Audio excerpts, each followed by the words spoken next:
সন্তানের মেধা যদি ভালো না হয়, অনেক সন্তান আছে মেধা ভালো না, যদি মেধা ভালো না হয় তাহলে 40 দিন এই দুইটি খাবার আপনার সন্তানকে খাওয়ান, ইনশাআল্লাহ এমন মেধা শক্তি বৃদ্ধি হবে আপনি দেখে অবাক হয়ে যাবেন।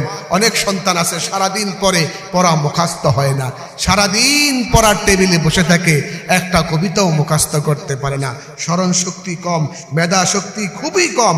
আজকাল আমাদের ছেলে মেয়েদের মধ্যে লেখাপড়ার মেধা খুবই কম, স্মরণ শক্তি একেবারে দুর্বল।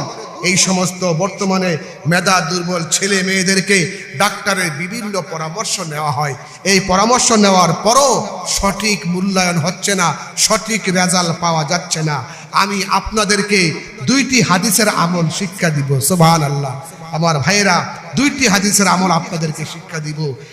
আপনারা এই দুইটি আমল যদি, দুইটি খাবার যদি, দুইটি আমল যদি আপনারা আপনাদের সন্তানদেরকে করাতে পারেন আর এই খাবার দুটা যদি খাওয়াতে পারেন, ইনশাআল্লাহ আল্লাহর রহমতে 40 দিনের মধ্যে আল্লাহ পাক এমন সুন্দর মেধা আপনার সন্তানকে দান করবে, আপনি দেখে অবাক হয়ে যাবেন। সুবহানাল্লাহ।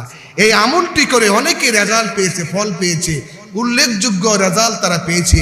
এই আমলটির মধ্যে প্রথম যে আমল, সে আমলটা হলো আপনি আপনার সন্তানকে মধু সেবন করাবেন, মধু পান করাবেন। মধু এটা বিশেষ কোনো খাবার নয়, এটা হলো শিফা, রোগ মুক্তি। নবীজি বলেছেন দুইটা জিনিসের মধ্যে শিফা আছে। আল্লাহর নবী বলেছেন আলাইকুম বিশিফাই, দুইটি জিনিসের মধ্যে শিফা রহিয়াছে, একটা হলো আল আসল আর একটা হলো আল কোরআন, একটা হলো মধু আর একটা হলো আল কোরআন। এই দুই জিনিসের মধ্যে শিফা রহিয়াছে, মুক্তি রহিয়াছে। নবী পাক সাল্লাল্লাহু আলাইহি সাল্লাম সারা জীবন সব সময় আল্লাহর হাবিব মধু পান করতেন।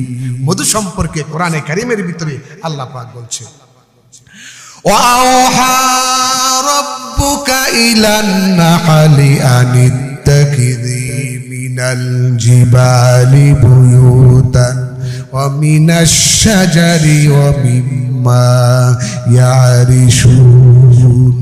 আল্লাহ পাক মৌমাছির প্রতি প্রত্যাদেশ নাযিল করেছে, হে মৌমাছি তুমি বাসা বাঁধো পাহাড়ের চূড়ায়, বাসা বাঁধো গাছের ডালে, আর বাসা বাঁধো বিল্ডিং